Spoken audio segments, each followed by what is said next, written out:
जय श्री महाकाल. आज पहिल्यांदाच लिट्टी चोख्याची रेसिपी करून बघते आहे. ही रेसिपी तुमच्यासोबत शेअरसुद्धा करते.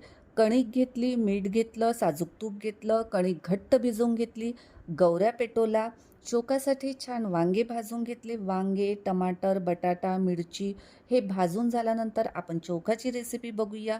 वांग्याची साल काढले, त्यामध्ये बारीक चिरलेली मिरची, टमाटर, बटाटा, कांदा आणि कोथिंबीर, मीठ टाकून मी चोखा रेडी करून ठेवला. त्यानंतर डाळवा भाजून घेतला. त्यामध्ये पण कोथिंबीर, थोडासा लोणच्याचा रसा, लिंबू, बाकीचे सगळे मसाले टाकून ते मिश्रण तयार केलं. कणकीच्या मी अशा वाट्या करून घेतल्या.